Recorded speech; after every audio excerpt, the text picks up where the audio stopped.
ओम साई राम। 7 दिसंबर 1910। सुबह मेरे प्रार्थना करने के बाद श्री बाला साहेब भाटे, जो एक निवृत्त मामलेदार हैं, बाड़े में आए और हमसे बातचीत करने बैठे। वे यहाँ पिछले कुछ समय से आ रहे हैं और उनके चेहरे पर एक अद्भुत शांति है। हमने साईं महाराज के बाहर जाते हुए दर्शन किए और दोपहर में उनके पास मस्जिद गए। मैं, बाबा साहेब सहस्त्रबुद्धे, मेरा पुत्र बाबा, बापू साहेब जोग और उनके बच्चे सब इकट्ठे गए और वहाँ बैठे। साईं महाराज बड़े विनोदी भाव में दिखलाई पड़ रहे थे।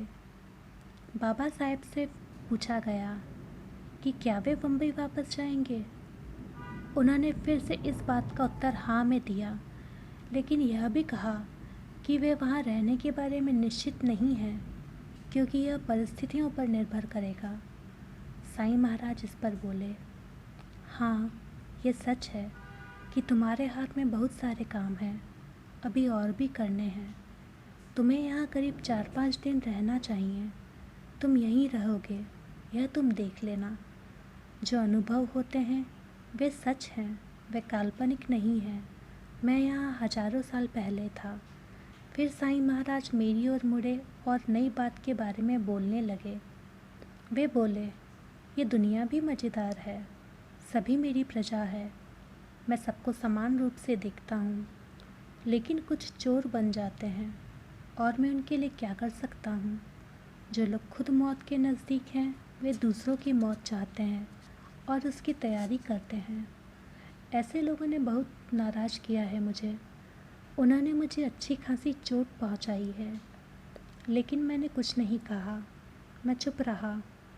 ईश्वर बहुत महान है, उसके अधिकारी सब जगह हैं, वे सब शक्तिशाली हैं। हर किसी को उसी स्थिति में संतुष्ट रहना चाहिए जिसमें ईश्वर उसको रखता है। लेकिन मैं बहुत सशक्त हूँ। मैं यहाँ 8-10 हज़ार साल पहले था।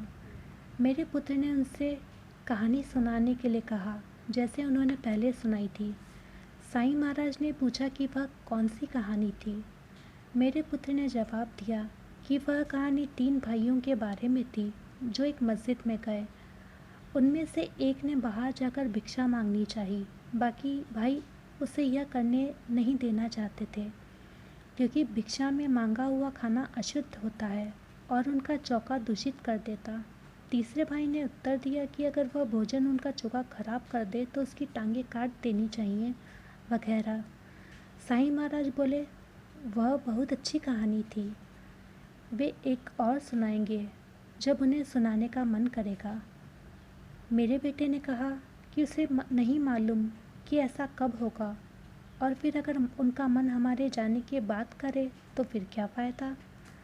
इस पर साईं साहब ने उनसे कहा कि वह भरोसा रखे कि कहानी उसके जाने के पहले ही सुनाई जाएगी। मैंने उनसे पूछा कि वे कल नाराज़ क्यों थे, और उन्होंने जवाब दिया, वे नाराज़ थे क्योंकि तेली ने कुछ कहा था।